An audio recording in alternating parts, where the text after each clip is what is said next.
Halo semuanya, selamat datang. Hari ini kita bakal buka pintu ke sebuah dunia yang, wah, kaya banget sama melodi dan penuh makna.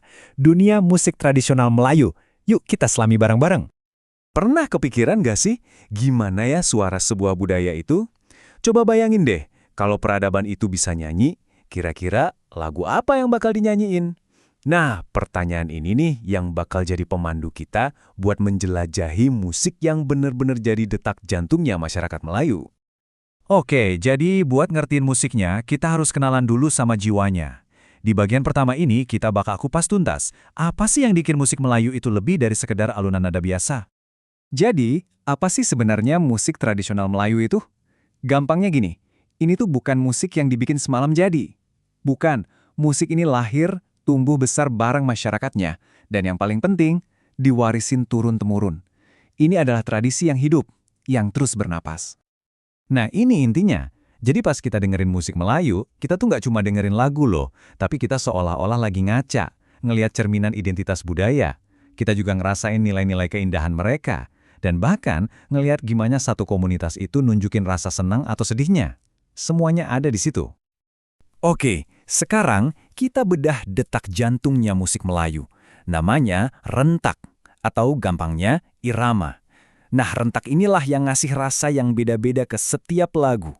Bisa bikin kita ngerasa syahdu, tiba-tiba bisa bikin kita pengen joget saking semangatnya. Coba deh kita bandingin dua rentak yang paling dasar. Pertama, ada rentak asli. Ini temponya pelan, melodinya lembut, adem banget, cocok buat merenung. Nah, di sisi lain ada rentak zapin. Wah, ini kebalikannya. Cepat, energik, pokoknya ngajak goyang. Irama buat nari dan ngerayain sesuatu. Kelihatan banget kan betapa kaya dan beragamnya ekspresi di musik Melayu.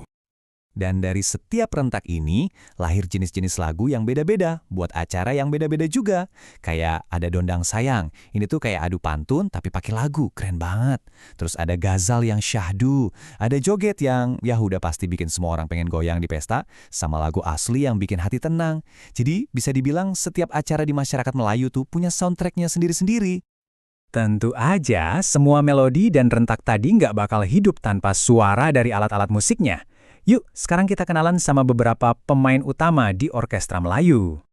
Coba bayangin deh campurannya. Ada suara petikan gambus yang khas Timur Tengah. Terus, ada gebukan perkusi lokal kayak rebana sama marwas yang bikin ritmenya dapat.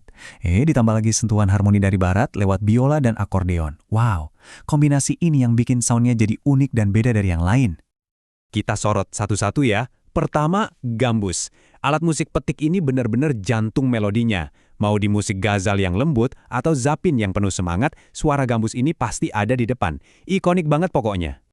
Terus, denyut nadinya musik Melayu datang dari mana? Ya dari sini, rebana dan marwas. Ini fondasi ritmisnya. Tanpa pukulan gendang-gendang ini, wah, nggak ada tarian, nggak ada semangat pesta. Mereka ini ibarat penjaga tempo yang paling penting. Nah, di balik musik yang luar biasa, pastinya ada seniman-seniman yang luar biasa juga. Sekarang, waktunya kita kenalan sama para maestro, para legenda panggung yang bikin musik Melayu jadi sebesar sekarang. Mereka ini bukan cuma penyanyi atau musisi biasa loh. Mereka ini ikon budaya. Suara mereka itu membentuk selera satu generasi.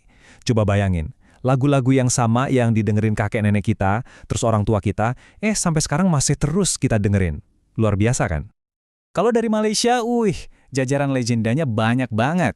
Ada almarhum P. Ramlee, sang maestro yang bisa segalanya. Terus ada Dato' Siti Nurhaliza yang sukses bawa musik tradisi ini ke panggung modern. Jangan lupa juga ada Ahmad Jais dengan suara emasnya yang khas. Dan grup nasyid Raihan yang mendunia. Nah, kita nyebrang sedikit ke Indonesia. Pengaruh musik Melayu di sini juga kuat banget. Kita punya ikon-ikon hebat kayak Eli Kasim, terus ada Orkes Melayu Pancaran Sinar Petromax alias PSP yang ini terkenal jenaka banget. Sampai ke maestro-maestro dari Riau seperti Ayu Saraswati dan AHT Amir. Mereka semua punya peran super penting buat ngejaga dan ngembangin musik ini di Nusantara. Oke, kita udah lihat sejarahnya, alat musiknya, sampai para legendanya. Sekarang muncul pertanyaan besar nih. Kenapa ya musik ini kok bisa bertahan dan tetap relevan sampai sekarang? Jawabannya sebenarnya simple, tapi dalam banget. Musik tradisional Melayu itu bukan kayak barang antik yang dipajang di museum, bukan. Ini tuh warisan yang hidup, yang terus bernapas. Dia terus beradaptasi, berevolusi, dan nemuin cara buat jadi relevan di setiap zaman. Tapi akarnya nggak pernah lepas, tetap kuat. Jadi inilah tradisi yang terus mengalir, nggak pernah berhenti. Udah berabad-abad musik ini nyeritain soal cinta, kebahagiaan, dan kebersamaan. Nah, sebagai penutup, ada satu pertanyaan menarik buat kita renungin bareng-bareng. Kira-kira lagu Melayu yang selanjutnya bakal cerita soal apa ya?